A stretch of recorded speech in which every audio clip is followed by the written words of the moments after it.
I took some notes here. So I guess this is the time for a little bit of the ramble. But I've been having a back and forth with Azrael's Judgment and some of the Ron Paul supporters, and the notion of a republic versus a democracy came up, and he keeps, and forgive me if I don't quote you exactly, but he keeps telling me that the forefathers did not want a democracy. And my thought is, and yet we do have a democracy, so what went wrong? Apparently, I think some of our forefathers did believe in democracy. And then he says, whoa, whoa, whoa, whoa. He's for a republic and not a democracy. All right, I did not go up and refresh my memory on this. I looked up there was this very long web page that explained the differences between a republic and a democracy. But correct me if I'm wrong. I do remember this from a long time ago, and it was just this simple explanation, that in a republic, you choose your representative, and you're basically saying, we're picking this man to lead us. And now we trust that he's going to, because we picked him, that he's going to do the right thing for us. And after that, it's sort of like he's leading us. In a democracy, we pick the leader, but the leader, while he's in leadership, still must answer to the people that put him there. That was the definition that I've carried with me for years, and that's why I am pro-democracy. There was a Bill Moyers program. Oh, did I remember to look that up?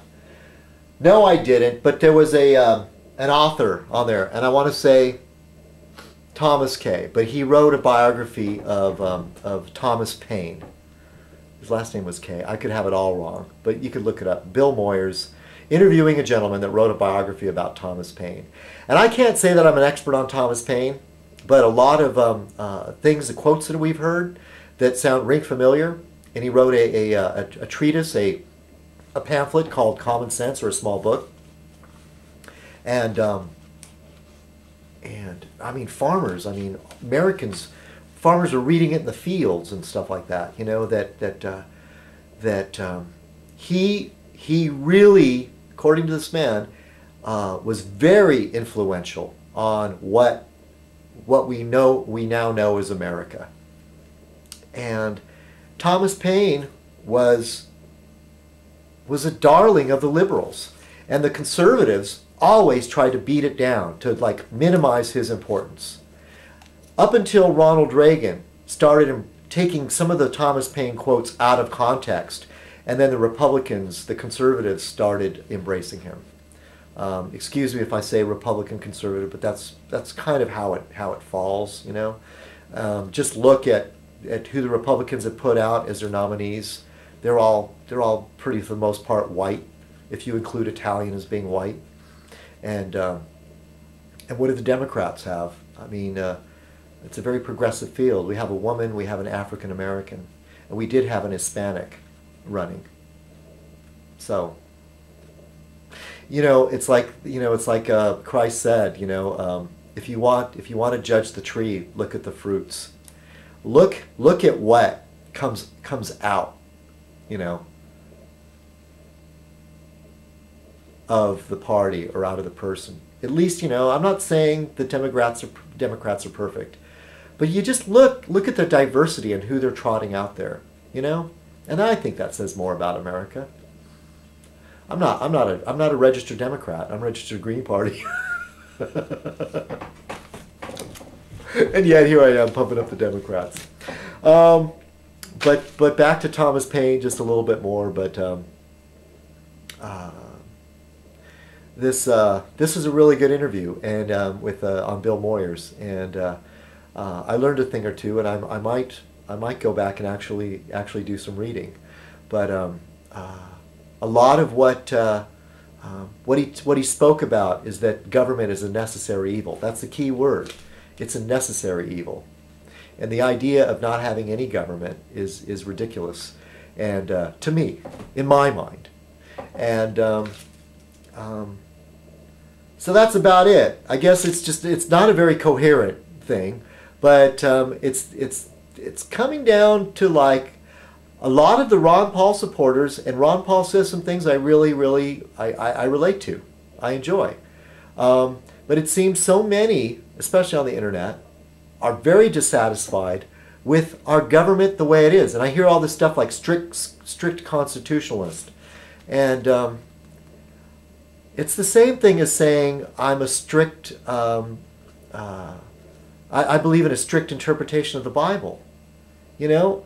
I mean, there's a document or there's a book, and there's one group that says, you know, I want to follow it to the letter. And even those people disagree on the definitions of the words, you know, and they try to twist it to fit their own mindset. And then I feel that there's the rest of us that are a little bit more realistic. And we try to interpret it a little bit more loosely.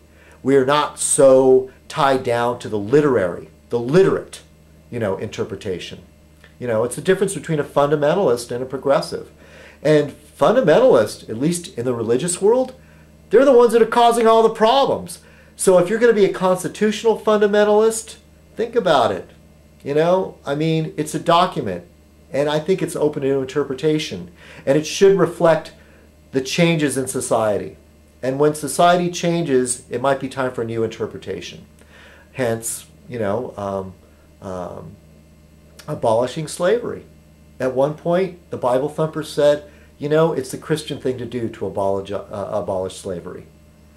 And there's even some of you that argue that the Civil War was not a just war. It comes down to this, whether it's about slavery or not, it comes down to an industrial culture versus an agrarian culture. And that's where a lot of the clash of American identity occurs, is because what we think about wonderful America is an agrarian culture. But we can't go forward. The 20th century would have never happened for America. We would have been left behind if we would have stayed agrarian. If the South would have won, we would have probably ended up being closer to third world country. But the Yankees won. The Northerners won. The Industrial Revolution won out over agrarian. And look, it brought on a bunch of bad stuff like global warming, etc., you know. But all these things that we enjoy, our computers, our camcorders, our Palm Pilots, what am I talking about? That's so passe. Our cell phones, all those other like modern things, our automobiles, came because the Yankees kicked ass on the South. Do you think they'd have any car factories in the South? No, it's too damn hot. They'd still be picking cotton. Okay, I'm on a rant. Sorry. But this whole business, look, I apologize to my Southern friends, okay? But I don't know how you can argue that an agrarian U.S. would be the same. I mean, who's going to make your John Deere tractors, okay? That was a Yankee innovation. Air conditioning. If it hadn't have been for some Yankee inventing air conditioning, the South would still be unbearable. Have any of you ever read Confederacy of Dunces? Confederacy of Dunces, I think it's called. I was in the coffee shop today and I saw a copy of it sitting there. And years ago I read that book. It was such a good book. And it takes place, I think, in New Orleans, if my memory serves correctly. And part of the novel kind of describes of like how unbearably humid it was and just uncomfortable, you know, for the factory workers and stuff.